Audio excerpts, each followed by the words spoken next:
Thank you. All right, so we will call the meeting of the Sanborn Regional School Board, Kingston representatives to order. It's 4 p.m. If we could stand for the Pledge of Allegiance. I pledge allegiance to the flag of the United States of America and to the republic for which it stands, one nation, under God, indivisible, with liberty and justice for all. All right, so now we have officially started, so we will wait for the first candidate to be brought in. And for anybody that's watching either now or later, we have a total of 3 candidates. The first one will come in any minute now. Our 4:30 candidate did cancel, so they will not be here. And then we have one at 5 and one at 5:30. So we'll have a little half-hour break. All right, stop talking. No, we already started the meeting. We're good to go. We kicked it off so we could jump right to it. Yeah, right there. Thank you. Perfect. Okay. All right. So thank you so much for being here. I really appreciate you taking the time to come and express interest in that position. So I will kick things off. So tell us a little bit about yourself and why you're interested in the seat on the school board. Sure. I talk a lot, so I'll try and be quick. So my name's James. I'm 43. This is my 14th year living in Kingston. Grown up in New Hampshire, Massachusetts, and Maine. All before that, so I've always been in New England. I have 4 children, a 12-year-old, a 10-year-old, an 8-year-old, and a 2-year-old in the district. Growing up, my mother was a public school teacher at Triton Regional School District on the North Shore for 35 years. My brother has been both an administrator, a special ed, and a classroom teacher in Vermont, and currently is still. And my wife, Stephanie, is an early childhood educator. So I think in general, both in having children and growing up in a family that has always been fairly connected to public school districts, a fairly decent understanding of how it works. Yeah. And why? So that's me. I also, my regular job, I run a construction company, Revision Energy. We're 21 years old. We focus primarily on designing, developing, and installing renewable energy systems. So solar, electric vehicle charging infrastructure, energy storage, and heating and cooling systems. And we did LED lights too for quite a while. Generally electrical contractors. So I have a fairly significant construction background in both project planning, scheduling, contract negotiations. My job there, I've had a variety of roles as we've grown over 20 years, but I have ultimate accountability for our entire operating budget, which I think is useful, and also lead our major vendor and contract negotiations on the order of hundreds of millions of dollars annually with both local, national, and international distributors. So I would consider myself very good at contracting, both with construction contractors, union and non-union labor sources, as well as material suppliers. That's a big part of my day-to-day. Also have gotten fairly involved through that in local, state, and national policy. I sit on a few boards for the renewable energy industry group, so that has taken me to Washington, D.C. for quite a bit to represent our industry. So I've learned more than I have ever thought about how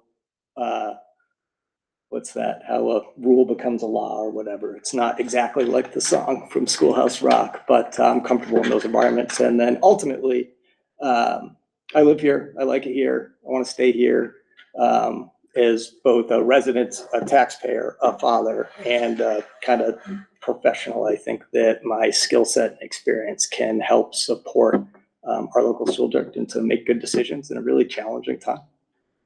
Thank you.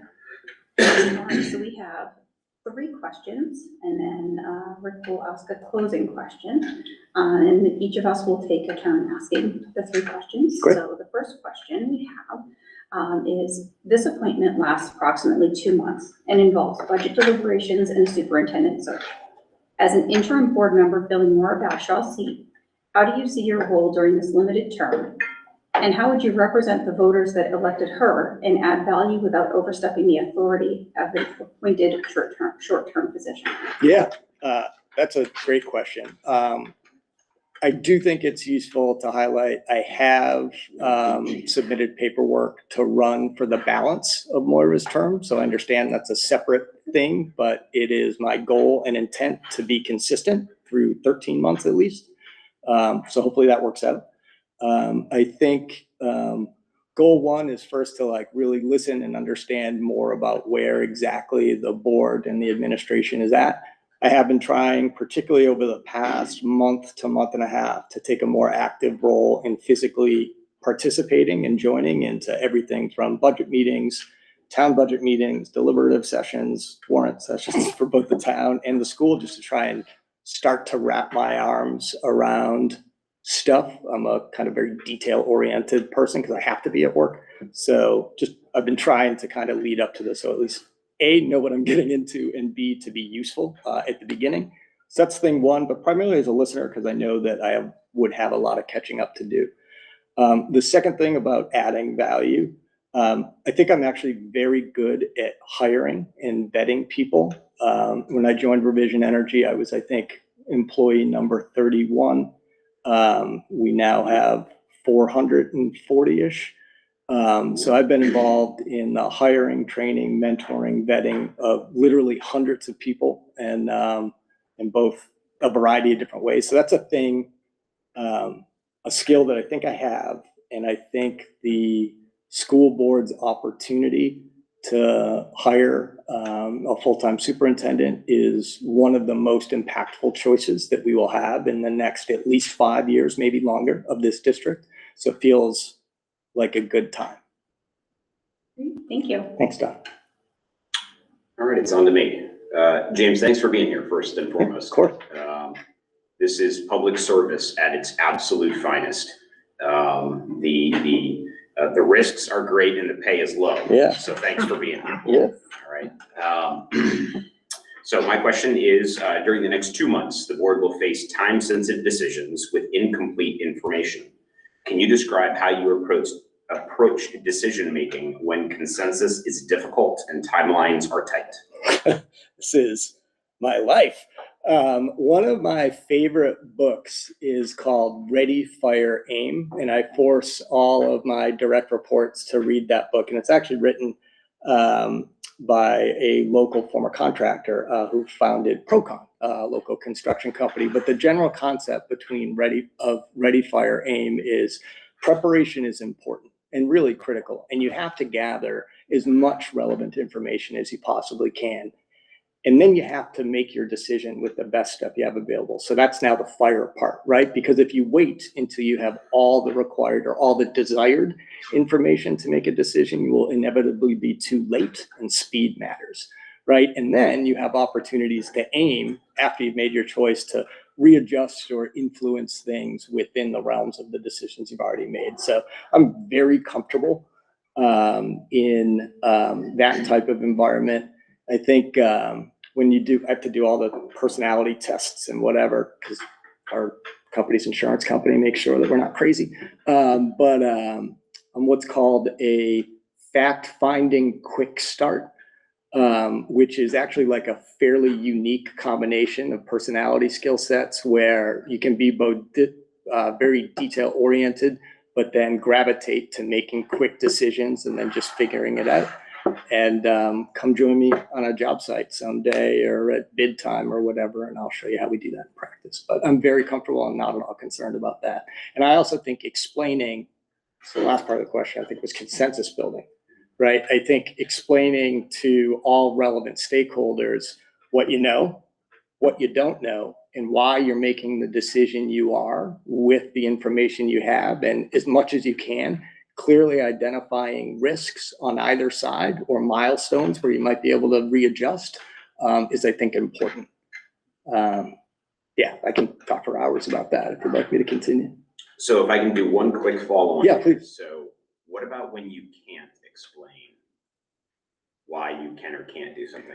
Yeah, that is tricky. And to be very transparent with the board, I'm a private sector person, and I'm very used to being an operational executive with the ability and the authority to make whatever decisions are needed and just plow through. So this will actually be a learning opportunity for me. And transparently, I think that that's actually good, right? That's one of the reasons why selfishly I want to do this, because I need to learn to actually be a little bit more of a, that's a useful skill that I should learn more. But I think when you can't explain that, and that's very frustrating for lots of people, right? And I've seen that as a resident over the past 12 years. And I know that that's a burden that comes with the school board role, but it's also a burden that comes with, in my view, a lot of executive leadership. A lot of choices I make in my day job, I know are good choices, but I can't explain to you why I made this decision over here, which harms this individual or this team or this group, because it's not appropriate and it's not relevant. So I'm fairly confident navigating those types of scenarios. But this will be a different setting for me, just to be transparent. Thank you. That follow-up sort of takes away my question, but I appreciate that. Yeah, I think this might be a little redundant, but I'll try and yeah, no do worries. I think something. I think it's a softball toss-up. Here it comes. Because these meetings and interviews are public, how do you view your responsibility, transparency, confidentiality, and public trust, especially during sensitive processes like a superintendent search? Yeah, I think that all of those things are different and all of those things are important. And you need to be aware of your limits, right, on each of those characteristics, where transparency is key, and also transparency without context can actually be harmful. So when you are able, what I've learned at least so far, when you are unable to go into specific details of a decision or an action or a settlement because of confidentiality agreements or human resources perspectives or whatever the reason is, being able to just clearly articulate that. So it's not like, it's not omission by not mentioning it, saying, hey, we can't talk about this level of types of things because of this RSA or these baseline standards. And those are the rules, and those rules exist for good reason. And I think if you are able to clearly articulate the why behind the lack of ability to provide certain levels of detail, it can help, not eliminate, but help people understand the background of that decision or action, because we have such a tendency as humans, and I think it's certainly true now, to assume the worst, right? And nature abhors the vacuum, right? So when we can't provide all those specific details, it's very easy to assume things. And I think by trying to get ahead of that and saying, here's what we can discuss and everything else we cannot for these reasons, it at least provides a little bit of why behind it. So I think you try and stay ahead of it, but you have to follow those rules and regulations, because if you don't, you put everything at risk, and you make you put good decisions at risk by not following policy. And that's a worse outcome, I think.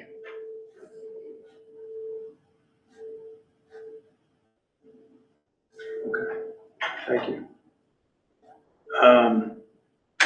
Is there anything else that you'd like to share with us that you think would be important for us to know?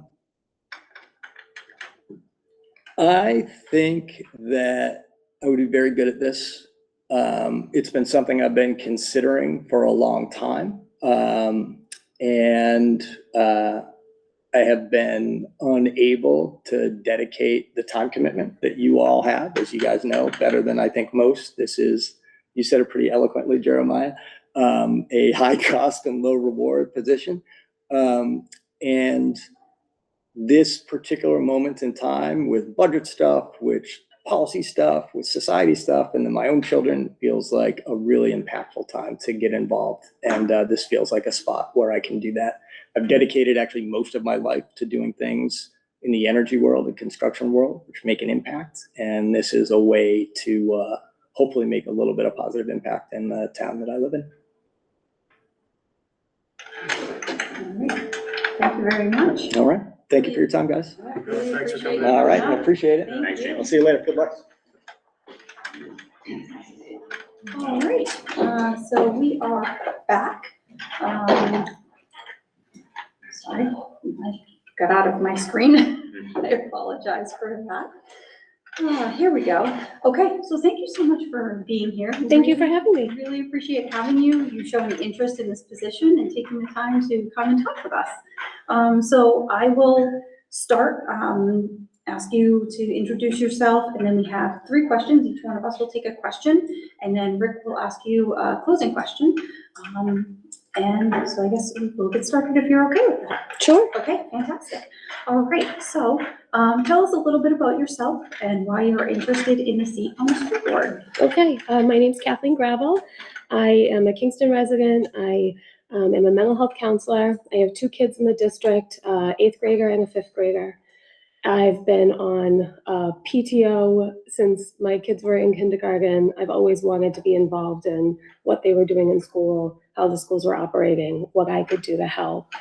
I stepped down as PTO president last year, thinking this would be a big year for my kids in 5th and 8th grade, transitioning to middle and high school next year. And so the opportunity was kind of perfect in terms of what else do I want to do with my time? How else can I be involved? And so I started thinking about school board, knowing that some people that I respect a lot were stepping down this year at the end of their terms, and thinking it might be time for me to get involved. Thank you. All right, so I have the first question. So this appointment lasts approximately 2 months and involves budget deliberations and a superintendent search. As an interim board member filling Maura Bashaw's seat, how do you see your role during this limited term? And how would you represent the voters that elected her and add value without overstepping the authority of an appointed short-term position? I see that my role would really be to learn. I know that I wouldn't be coming in to, be the person with the big ideas. I would have a lot to learn and listen, but I do think that I represent the community well, and I would be able to speak on that behalf. As far as the people who voted for Moira and support her, I know Moira well. I respect her.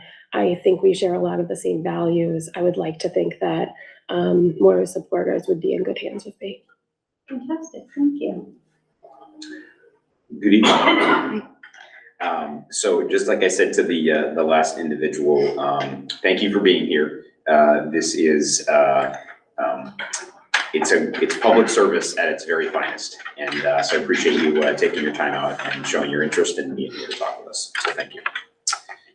So during the next 2 months, the board will face time-sensitive decisions with incomplete information. Can you describe how you approach decision-making when consensus is difficult and timelines are tight? I make decisions on my feet every single day as a mental health counselor. I'm regularly in situations where there are urgent matters that need to be decided on. I teach people how to be calm and relaxed for a living. I practice what I preach. I hope that answers your question. Sure. Thank you. I apologize. I closed my email. Oh, here, do you want? Yeah, sorry. We were all looking at I made it something. nice and big because my Yeah, eyes are sorry struggling to about that. focus today, so. Thanks for coming in. Nice to meet you. Happy to be here. I'm Rick Elman. Nice to meet you, Rick. Because these meetings and interviews are public, how do you view your responsibility and transparency, confidentiality, and public trust, especially during sensitive processes like the superintendent search? Yeah, absolutely. Again, I think my role as a mental health counselor trains me well. Confidentiality is my entire business. Sensitivity to sensitive topics is my entire business. You're gonna have to forgive me. That was a long question, and I would like to give it a thorough answer. Can you repeat your question? You can just. Okay. yeah, if you don't- It was, because these meetings and interviews are public, How do you view your responsibility to transparency, confidentiality, and public trust, especially during sensitive processes like a superintendent? Mhm. Transparency was the word I was forgetting. Thank you. You're welcome. Transparency is so important. I think as people, that's just an important quality to have, authenticity. But being authentic and telling the truth doesn't mean having to tell the whole truth. And so it's riding that line of how do we be honest and transparent while also recognizing what needs to be kept sensitive or confidential because of the policies that support that. Right, so that's a really important skill to have. Again, something I teach in my business for a living. Fantastic. I have, no. Oh, you got it, okay, great. All right, so for the last question, is there anything else you would like to share with us that you think would be important for us to know?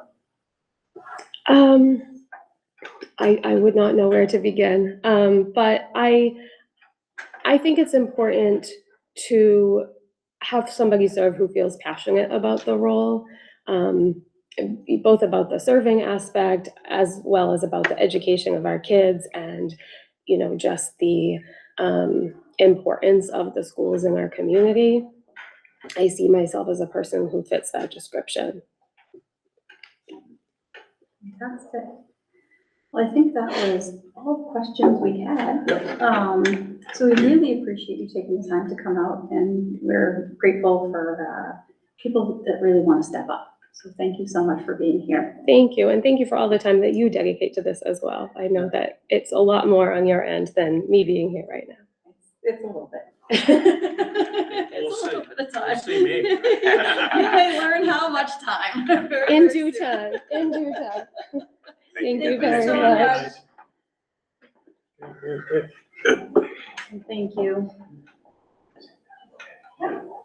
Everybody, Rob is here. Hi, how you doing? Boy, you're right there at the table. Thank you very much for your time. Hey, no, we appreciate you taking the time to be here, and we appreciate you, putting yourself up to help try to fill this position. So, take a second, take a breath. Thank you. Yeah, long ride up. Roads are horrible today. Oh, yeah. I was surprised. Yeah, I did Plymouth, Mass. So I had to get down to Plymouth, Mass, Linfield today. And they were just horrible. It's like nobody plowed anywhere or Oh. just a mess. Yeah, I was in Mass.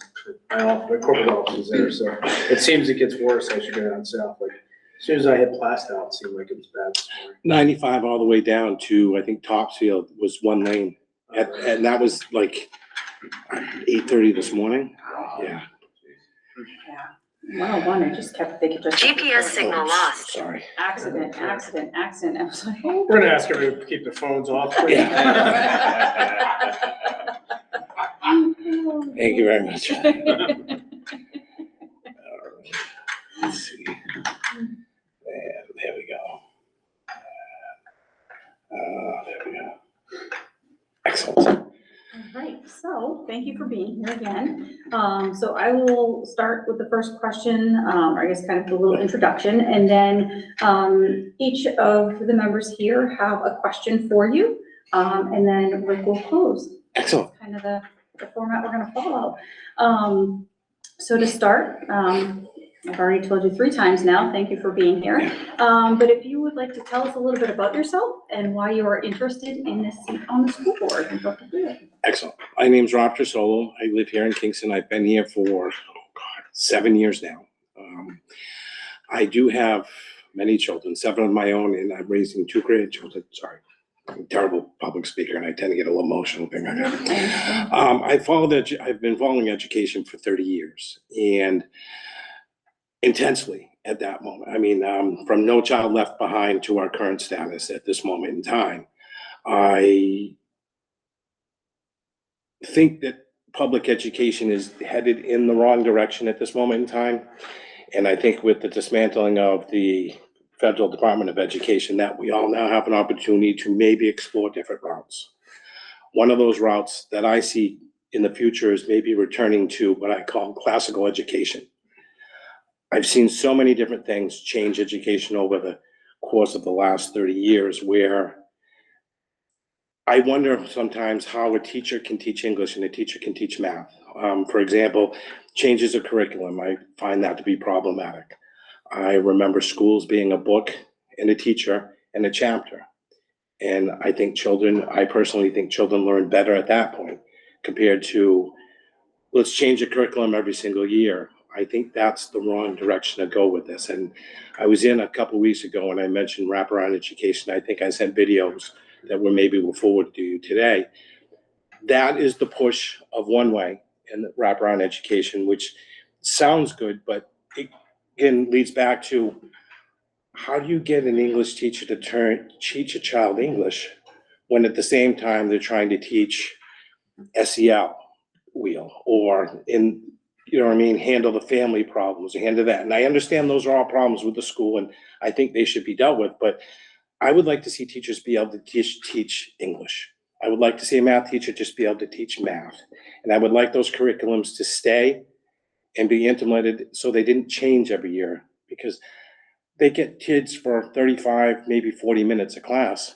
And when I see a new math program, or even the other night, they mentioned a new science program, I question on one, what's the cost? Two, not just money, but time for the teacher. And then how do they develop the year on teaching that new curriculum? That's got to take up their time.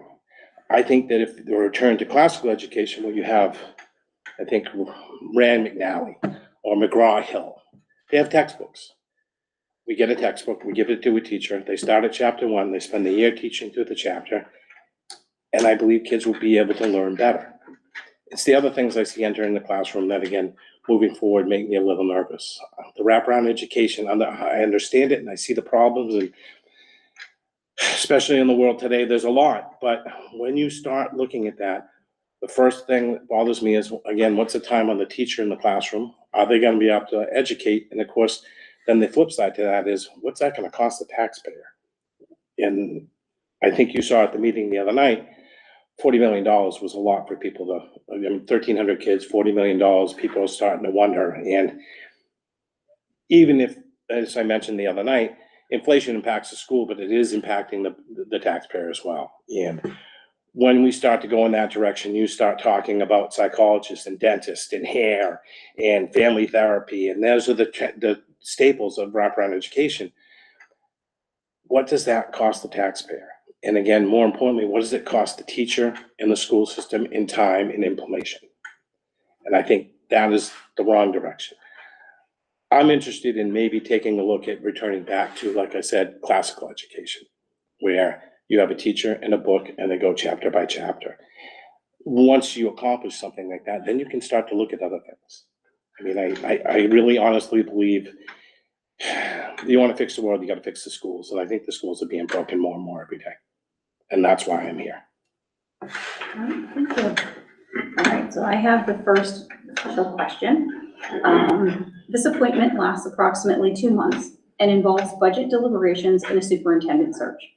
As an interim board member filling Maura Batshaw's seat, how do you see your role during this limited term? And how would you represent the voters that elected her and add value without overstepping the authority of an appointed short-term position? I've seen the direction the board's heading in funding, and to be honest with you, you cannot make changes at this moment in time. I think moving forward and advocating even a deliberative session, which I plan to attend, that the school needs the money to move forward. And if you want to make changes, that's great, but you need to take a seat at the table. You need to come to the meetings and be heard. That would be my feeling on moving forward in the interim in the next 2 months. I'm just a member to further the process that you're already in. Fantastic, thank you.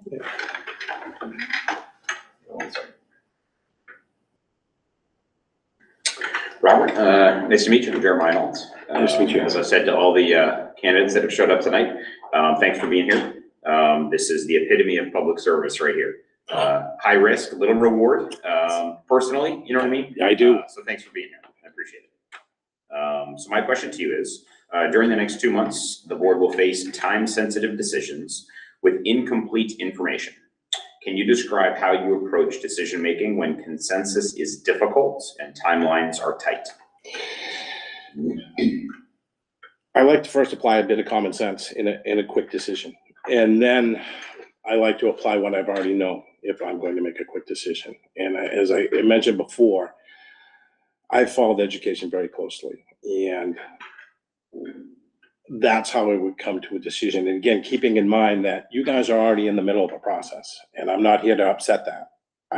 Would like to, and I mentioned in my application letter, I plan on running for the board seat that's open. And that is when I plan on discussing what I would like to go further with, and maybe with the board's help, maybe move in a different direction.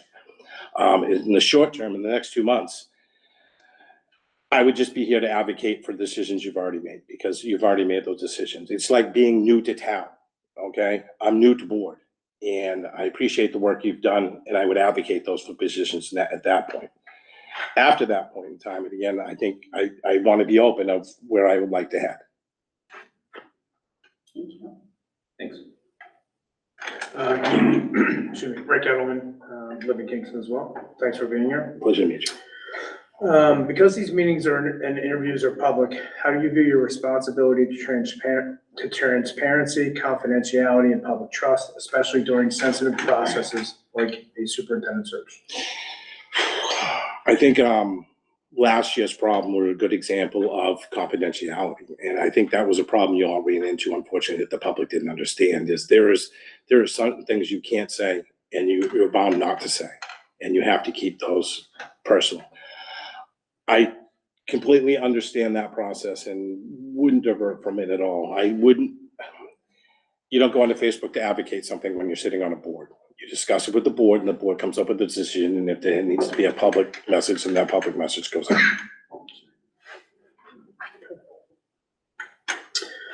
So I have the last question. Is there anything else that you would like to share with us that you think would be important for us to know? Just my thoughts on, and again, just to reiterate, on where I see public education going. We live in a beautiful community with a beautiful facility here at the Bakey. Newton facility is also, it works. It's tricky. And I think this is the opportunity that Sanborn Regional District has to move forward, and I think in a better direction. We don't want kids leaving, we want kids staying. We have teachers that I think would love to educate, and that's what I would like to support being a board member, is teachers being able to educate first and foremost, kids with that second, and then everything after that would be a good discussion to have. In watching the board, as I have, I like the debates. You have both sides on this board, and I love that. That is one of my favorite things about when you're dealing with different decisions, is you have to have this perspective and you have to have that perspective.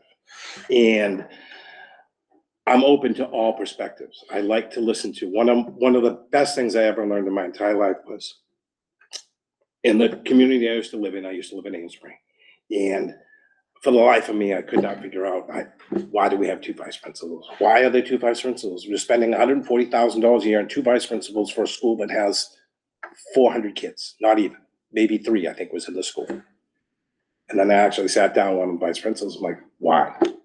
And she said, Rob, I'm a girl, he's a guy. He can't go into the girls' bathroom and I can't go into the boys. That changed my perspective on that. And in the middle school, wow, that makes a lot of sense. And without those two perspectives, I don't think you come to decisions that help anybody. Okay. Thank you. Thank you. All right, we really appreciate your time. And I think we're going to probably call it into non-public real quick, have a quick discussion, and then we should be coming out shortly with a decision. Excellent. Thank you very much. Thank you so much for your time. My pleasure. Thank you, Robert. Nice to meet you. Nice to meet you all. And again, thank you for all your work you do. Yeah. Thank you. no worries. Thank you. Not easy. All right, so. You want to kill the stream, right? Non-public. Yeah, you probably kill it and then we can pick it back off. Yeah. So actually, can you Oh, we wait to gotta pick read it it, off right? until we call into non-public, so you want that to be on the screen. So first and foremost, Rick and Jeremiah, if you are not opposed, I would like to move the non-public session our agenda item number 5 up above number 4, which is review and selection. Review will need to be part of the non-public and then selection will be after, if that's okay with both of you. Yep, sounds good. Fantastic. All right, would one of you like to call us into non-public? Thank you very much. Okay, so we'll let you Go ahead. go. You had a deep I'll call us in, desire. not really, I'll call us into non-public session for RSA 91A:3, Roman numeral 2, B and C. Second. Okay, fantastic. All right, You guys gonna stay so there? we'll call in Jeremiah, Yes. Rick, Yes. and myself, yes. All right, we are now in non-public session. And so we are now back in public session. It is now 5:54 PM.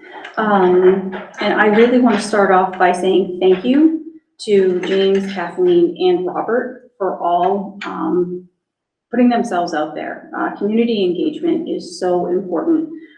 Being part of, something like a board or whether it's school or town, it's really it's so important for people to really get involved.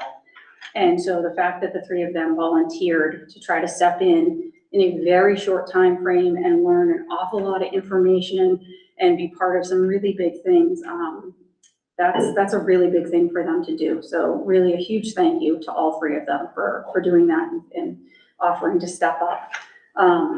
So at this point, I think each of us will take a quick second to just share our individual selection for who we think would the best,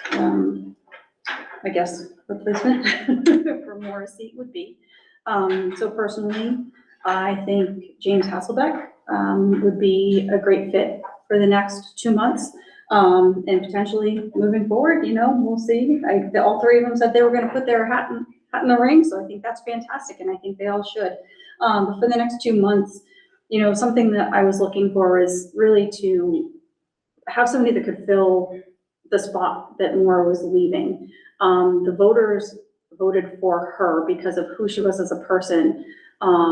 She is a small business owner in town. She has children in the district. She has family members that are educators. So those were all really things that were kind of, I was personally looking for. And so he really has all of that. He is not necessarily a small business owner, but he is in small business locally. And that is a big deal. To understand business is a whole animal in itself. He also has family and education. He has kids in the district. And obviously, we're all taxpayers here. But he also, for me, the other really big thing is he has been showing up to the meetings. He has been educating himself on where the board is at, where the budget committee is at. And so I think to have him come step in, there will be a little bit less catching up to do because he's already kind of inserted himself into the process by showing up. So I think that's fantastic. So again, James would be my choice. So, not to be repetitive, but everything Dawn said is what basically I told her, so. Ditto. Yeah. But, I would agree with everything that Dawn said. She brought up a lot of good points, especially about the relationships between James, his family with education as well as Moira's. So I think we're doing a good job respecting Moira's position. So when I interview, and I'll echo a couple things. First, it's great to see the engagement. We had 3 people here that put in for a 2-month seat and said that they were all going to apply for the longer term 1 year, which I can't remember the last time we had a contested seat for the board, which is fantastic. So, and we were seeing more people in the audience at the meetings. So I think that's one of the unspoken sort of board goals. So I think kudos to everybody being engaged. But when I listen to interviews and stuff, I try to listen to phrases that strike a chord with me and try to see how it relates to either the district and what we have going on. And James said something that I wrote down, and I think it plays well. And one of the reasons why I selected him is he said transparency without context can be harmful, and I truly believe that. And I think that we have to be transparent. And when we can't, we have to explain why. and we have to mean it, and we have to get out as much information as we possibly can to make sure that people know that we're acting with integrity. So James would be my choice as well. Great. I'm not going to repeat anything that Don and Rick already spoke about this evening, but I will first state thank you to all three of the candidates. It's a Tuesday night, middle of the week. We've all got busy lives. I tallied up the amount of children between the candidates, and it's a lot. And so what that means to me is it's a lot of work at home.